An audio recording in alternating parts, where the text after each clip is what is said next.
नमस्कार साथियों, अगर आप भी बिहार डीएलएड की तैयारी कर रहे हैं तो ये वीडियो आपके लिए बेहद ही खास होने वाली है। आज के सेशन में हम लोग साइंस के ऐसे टॉप 35 एमसीक्यू लेकर के आए हैं, जो अभी जैसा भी एग्जाम में आपका प्रश्न पूछा जा रहा है, जिस पैटर्न पे जिस टॉपिक से अभी आपको बिहार डीएलएड के एग्जाम में प्रश्न आ रही है, उसी पैटर्न उसी टॉपिक पे 35 एमसीक्यू लेकर के आए हैं। और जिसमें सब कितना सही कर पाते हैं लास्ट में कॉमेंट में बता दीजिएगा, और जिसका आंसर पहले से आपको पता होगा तो कॉमेंट में बताते भी चलिएगा। तो देखिए, पहला प्रश्न जो है वो है कि वह कौन सा हार्मोन है जो रक्त में शर्करा की मात्रा बढ़ाता है।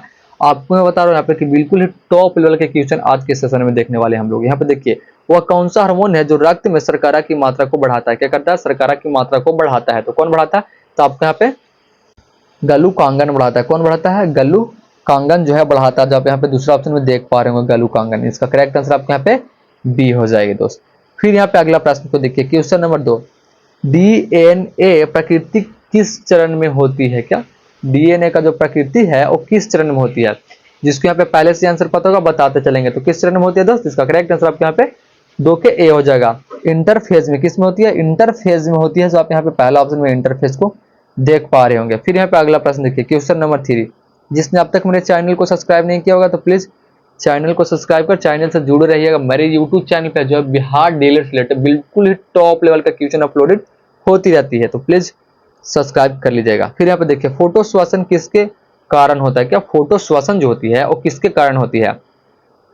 तो मैं आपको बता दूं, फोटो श्वसन जो है वो आपके यहाँ पे रूबिस्को एंजाइम के कारण होती है। किसके कारण होती है? रूबिस्को एंजाइम के कारण जो है फोटो श्वसन होती है, इसलिए इसका करेक्ट आंसर आपके यहाँ पे ए हो जाएगी। फिर यहाँ पे अगला प्रश्न देखिए, क्वेश्चन नंबर 4, सबसे कठोर प्राकृतिक पदार्थ कौन सा है? क्या सबसे कठोर प्राकृतिक पदार्थ जो है वो कौन सा है? तो जिसको यहाँ पे आंसर पता होगा बताते चलेंगे। तो सबसे कठोर प्राकृतिक पदार्थ जो है कौन सा है? तो इसका करेक्ट आंसर आपके यहाँ पे सी हो जाएगी, हीरा। क्या कौन सा है? तो आपके यहाँ पे हीरा है, जो आप यहाँ पे तीसरा ऑप्शन में हीरा को देख पा रहे होंगे दोस्त। फिर यहाँ पे अगला प्रश्न देखिए, क्वेश्चन नंबर 5, क्या पूछ रही है कि रेडियो धर्म तत्व की अर्ध आयु, क्या रेडियो धर्म तत्व की अर्ध आयु किस पर निर्भर करती है? रेडियो धर्म तत्व की जो अर्ध आयु होती है वो किस पर निर्भर करती है? तो इसका करेक्ट आंसर आपके यहाँ पे सी हो जाएगा, तत्व का संभाव पर। किस पर निर्भर करती है? तो आपके यहाँ पे तत्व के स्वभाव पर करती है, जो आप यहाँ पे तीसरा ऑप्शन में देख पा रहे होंगे। इसका करेक्ट आंसर आपके यहाँ पे सी हो जाएगी। फिर यहाँ पे अगला प्रश्न देखिए, question number 6, blood group O वाले व्यक्ति को क्या कहते हैं? क्या ब्लड ग्रुप ओ वाले जो व्यक्ति होते हैं उसको क्या कहते हैं? तो इसका करेक्ट आंसर आपके यहाँ पे 6 के बी हो जाएगा, यूनिवर्सल डोनर कहते हैं। क्या कहते हैं? यूनिवर्सल डोनर कहते हैं, जो आप यहाँ पे दूसरा ऑप्शन में देख पा रहे होंगे। इसका करेक्ट आंसर आपके यहाँ पे बी हो जाएगी। फिर यहाँ पे अगला प्रश्न देखिए, क्वेश्चन नंबर 7 यानी क्वेश्चन नंबर 7 जो है यहाँ पे बोल रहा है, पारे का क्वथनांक लगभग कितना होता है? क्या तो पारे का जो क्वथनांक होती है वो लगभग कितनी होती है? तो पारे की जो क्वथनांक होती है वो दोस्तों आपके यहाँ पे 357 होती है। कितनी होती है? 357 डिग्री सेल्सियस होती है, जो आप यहाँ पे पहला ऑप्शन में देख पा रहे होंगे। इसका करेक्ट आंसर आपके यहाँ पे ए हो जाएगी। फिर यहाँ पे अगला प्रश्न को देखिए, क्वेश्चन नंबर 8 यानी 8वीं प्रश्न जो यहाँ पे है वो क्या पूछ रही है, मलेरिया फैलने वाला परजीवी शरीर के किस अंग पर सबसे अधिक प्रभाव डालता है? क्या मलेरिया फैलने वाला जो परजीवी होती है उस शरीर के किस अंग पर जो है सबसे अधिक प्रभाव डालती है? क्या सबसे अधिक प्रभाव डालती है? क्या करती है? प्रभाव डालती है। तो किस पर डालती है? तो आपके यहाँ पे जो है एक रीत पर डालती है। किस पर डालती है? एक रीत पर डालती है, जो आप यहाँ पे पहला ऑप्शन में देख पा रहे होंगे, जिसको हम लोग यहाँ पे लीवर भी कहते हैं। क्या कहते हैं? लीवर कहते हैं, जो आप यहाँ पे देख पा रहे होंगे दोस्त। फिर यहाँ पे अगला प्रश्न को देखिए, क्वेश्चन नंबर 9, आपको मैं बता रहा हूँ बिल्कुल ही टॉप लेवल के क्वेश्चन आज के सेशन में हम लोग देख रहे हैं। जैसा पैटर्न पे, जैसा जिस टॉपिक पे आपके यहाँ पे प्रश्न पूछा जा रहा है आपको बिहार डीएलएड के एग्जाम में, उसी पैटर्न उसी टॉपिक पे आज के सेशन में हम लोग यहाँ पे 35 एमसीक्यू देख रहे हैं, जिसमें से आप कितना सही कर पाते हैं लास्ट में कॉमेंट में बता दीजिएगा, और जिसका आपका आंसर पहले से ही पता होगा यहाँ पे बताते चलिएगा। और चैनल को सब्सक्राइब करना ना भूलें। यहाँ पे फिर देखिए, श्वसन की प्रक्रिया में, क्या श्वसन की प्रक्रिया में अधिकतम ऊर्जा कहाँ उत्पन्न होती है? क्या श्वसन की प्रक्रिया में जो है अधिकतम ऊर्जा कहाँ उत्पन्न होती है? तो इसका करेक्ट आंसर आपके यहाँ पे सी हो जाएगी, इलेक्ट्रॉन ट्रांसपोर्ट श्रृंखला में होती है। कहाँ होती है? इलेक्ट्रॉन ट्रांसपोर्ट श्रृंखला में होती है, जो आप यहाँ पे तीसरा ऑप्शन में देख पा रहे होंगे, इलेक्ट्रॉन ट्रांसपोर्ट श्रृंखला। अब यहाँ पे अगला प्रश्न देखिए, क्वेश्चन नंबर 10, शुष्क बर्फ यानी ड्राई आइस वास्तव में क्या है? क्या शुष्क बर्फ जो है वो वास्तव में क्या होता है? जिसको यहाँ पे पहले से आंसर पता होगा बताते चलेंगे। शुष्क बर्फ जो होता है वो वास्तव में क्या होता है? तो इसका करेक्ट आंसर आपके यहाँ पे बी हो जाएगा, ठोस कार्बन डाइऑक्साइड होता है। तो आप यहाँ पे दूसरा ऑप्शन ठोस कार्बन डाइऑक्साइड देख पा रहे होंगे। इसका करेक्ट आंसर आपके यहाँ पे बी हो जाएगा। फिर यहाँ पे अगला प्रश्न देखिए, किस पदार्थ का पीएच मान 2 है?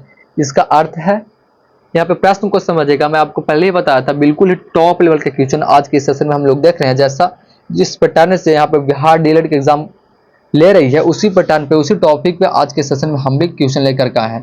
तो देखिए यहाँ पे क्या पूछ रहा है कि किस पदार्थ का पीएच मान 2 है, इसका अर्थ है क्या होगा, इसका अर्थ क्या होगा। तो 11 के करेक्ट आंसर आपके यहाँ पे बी हो जाएगा।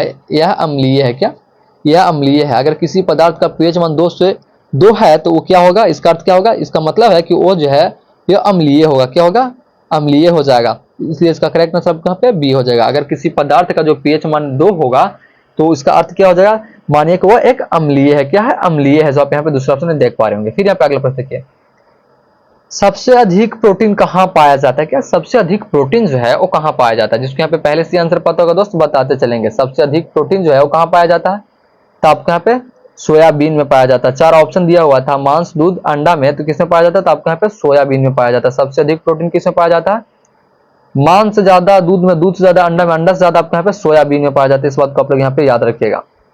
फिर यहाँ पे अगला प्रश्न देखिए, क्वेश्चन नंबर 13, रेडियो धर्मिकता की खोज किसने की। क्या रेडियो धर्मिकता की जो खोज है वो किसने की थी।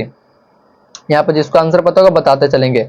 रेडियो धर्मिकता की जो खोज है किसने की थी, तो आपके यहाँ पे करेक्ट आंसर वेक्वेरेल ने किया था। किसने किया था, वेक्वेरेल ने किया था। जो आप यहाँ पे पहला ऑप्शन देख पा रहे होंगे, इसका करेक्ट आंसर आपके यहाँ पे ए हो जाएगा। फिर यहाँ पे अगला प्रश्न देखिए, क्वेश्चन नंबर 14, क्या पूछ रहे हैं यहाँ पे दोस्त, रक्त में प्लेटलेट्स की संख्या कम हो जाने पर कौन सा रोग होता है। क्या रक्त में प्लेटलेट्स की जो संख्या है वो कम हो जाने पर कौन सा रोग होता है, तो कौन सी रोग होती है दोस्त, इसका करेक्ट आंसर आपका यहाँ पे सी हो जाएगी, डेंगू रोग होती है। कौन सी रोग होती है, डेंगू रोग जो है रक्त में प्लेटलेट्स की संख्या कम जाने पर रोग होती है। तो कौन सी रोग होती है, तो आपके यहाँ पे डेंगू रोग होती है। जो आप यहाँ पे तीसरा ऑप्शन है डेंगू रोग को देख पा रहे होंगे। फिर यहाँ पे अगला प्रश्न देखिए, विद्युत बल्ब का जो फिलामेंट है जल्दी क्यों नहीं पिघलता है। बिल्कुल ही टॉप लेवल का क्वेश्चन आपको मैं यहाँ पे लेकर आया हूँ दोस्त, फुल वीडियो आप लोग यहाँ पे आप वॉच कीजिएगा। क्या पूछ रहा है कि विद्युत बल्ब का फिलामेंट जो होती है वो तो टंगस्टन की बनी होती है, बट यहाँ पे प्रश्न क्या पूछ रहा है कि विद्युत बल्ब का जो फिलामेंट है वो जल्दी क्यों नहीं पिघलता है। तो इसको आंसर जिसको जिसको पता होगा कमेंट में बताते चलेंगे। क्यों नहीं पिघलता है दोस्त, इसका करेक्ट आंसर आपके यहाँ पे 15 के बी हो जाएगा। उच्च गलनांक के कारण, किसी कारण उसका गलनांक जो है उच्च होती है, इसके कारण जो है फिलामेंट जल्दी नहीं पिघलता है। तो उम्मीद करता हूँ क्वेश्चन को आप यहाँ पे समझ गए होंगे। इसका करेक्ट आंसर यहाँ पे बी हो जाएगा इसका। फिर यहाँ पे अगला प्रश्न देखिए, क्वेश्चन नंबर 16 क्या पूछ रही है, क्वांटम सिद्धांत किसने दिया था। क्या क्वांटम सिद्धांत जो है वो किसने दी थी, तो मैं आपको यहाँ पे बता दूं, क्वांटम सिद्धांत जो है वो आपके यहाँ पे प्लैंक ने दिया था। किसने, प्लैंक ने जो है क्वांटम सिद्धांत दिया था। जो आप यहाँ पे पहला ऑप्शन देख पा रहे होंगे, इसका करेक्ट आंसर आपके यहाँ पे ए हो जाएगी। फिर यहाँ पे अगला प्रश्न देखिए, पौधों में पानी के ऊपर चढ़ने की प्रक्रिया किस कारण से होती है। क्या पौधों में पानी के ऊपर चढ़ने की जो प्रक्रिया होती है वो किस कारण से होती है। यहाँ पे प्रश्न को समझिएगा दोस्त, मैं आपको पहले ही बताया था बिल्कुल ही टॉप लेवल के क्वेश्चन आज के सेशन में हम लोग देख रहे हैं। जिस पैटर्न पे जिस टॉपिक से आपको जो प्रश्न पूछ रहा है बिहार डीएलएड एग्जाम, उसी पैटर्न पे हम भी लेके आए हैं। देखिए यहाँ पे क्या पूछ रहा है कि पौधों में पानी के ऊपर चढ़ने की प्रक्रिया किस कारण होती है। तो पौधों में जो पानी चढ़ती है तो कौन सा प्रक्रिया कहलाती है, तो कौन सा प्रक्रिया कहलाती है दोस्तों, इसका करेक्ट आंसर आपके यहाँ पे सी हो जाएगी।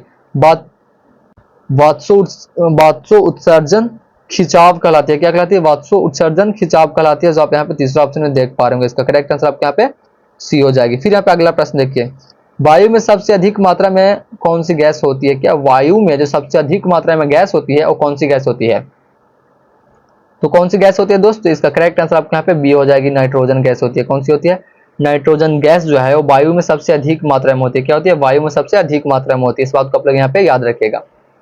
फिर यहाँ पे अगला प्रश्न देखिए, न्यूटन का तृतीय नियम किस पर आधारित है। क्या न्यूटन का जो तृतीय नियम है वो किस पे आधारित है, तो किस पे आधारित होगा दोस्त, न्यूटन का जो तृतीय नियम है वो किस पे आधारित है, जिसको यहाँ पे आंसर पता होगा बताते चलेंगे। तो क्रिया प्रतिक्रिया पे आधारित है। किस पे आधारित है, क्रिया तथा प्रतिक्रिया पे आधारित है। जो आप यहाँ पे देख पा रहे होंगे पहला ऑप्शन क्रिया प्रतिक्रिया पे आधारित है।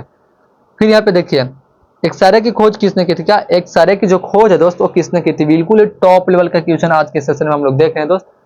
आप लोग जो अब तक मेरे चैनल को सब्सक्राइब नहीं किया होगा तो प्लीज चैनल को सब्सक्राइब करके चैनल से जुड़े रहेगा। आपके यहाँ पे जो बिहार डीएलएड से रिलेटेड बिल्कुल टॉप लेवल का क्वेश्चन मिलता रहेगा। फिर यहाँ पे देखिए, एक्सरे की खोज किसने की थी, जिसको यहाँ पे आंसर पता होगा बताते चलेंगे। एक्सरे का खोज किसने की थी दोस्त, आपके यहाँ पे रोजन ने किया था। किसने किया था, रोजन ने जो है एक्सरे की खोज की थी। जो आप यहाँ पे तीसरा ऑप्शन है रोजन को देख पा रहे होंगे।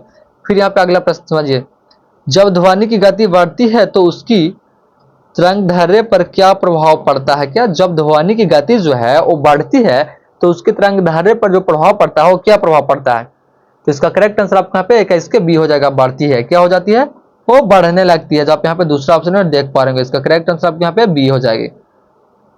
फिर यहाँ पे देखिए, बल्ब में प्रयुक्त टंगस्टन धातु का गलनांक लगभग कितना होता है? क्या बल्ब में जो टंगस्टन धातु का गलनांक होता है वो लगभग कितना होता है? तो इसका करेक्ट आंसर आपको यहाँ पे 22 के सी हो जाएगी, 34,000 डिग्री सेल्सियस। कितना? 34,000 डिग्री सेल्सियस होती है, जो आप यहाँ पे तीसरा ऑप्शन में देख पा रहे होंगे। इसका करेक्ट आंसर आपके यहाँ पे सी हो जाएगी। फिर यहाँ पे अगला प्रश्न देखिए, क्वेश्चन नंबर 23, सबसे हल्की गैस कौन सी है? क्या सबसे हल्की गैस जो है वो कौन सी है? तब को ये बिल्कुल ही नॉर्मल क्वेश्चन है कि सबसे हल्की गैस कौन सी है। तो इसका आंसर आप लोग यहाँ पे कमेंट सेक्शन में बता दीजिएगा कि सबसे हल्की गैस जो है वो कौन सी है। इसका आंसर आप लोग यहाँ पे कमेंट में बता दीजिएगा। फिर यहाँ पे देखिए, पानी में बर्फ तैरती है क्योंकि पानी में जो बर्फ है वो तैरती है, क्यों तैरती है? यहाँ पे प्रश्न पूछ रहा है कि अगर पानी में बर्फ तैरती है तो क्यों तैरती है? तो मैं आपको बता दूं, पानी में जो बर्फ तैरती है वो बर्फ की घनत्व कम होती है, इसके कारण क्या बर्फ की जो घनत्व होती है वो कम रहती है, इसके कारण जो है पानी में बर्फ तैरती है। इसलिए इसका करेक्ट आंसर आपके यहाँ पे ए हो जाएगी।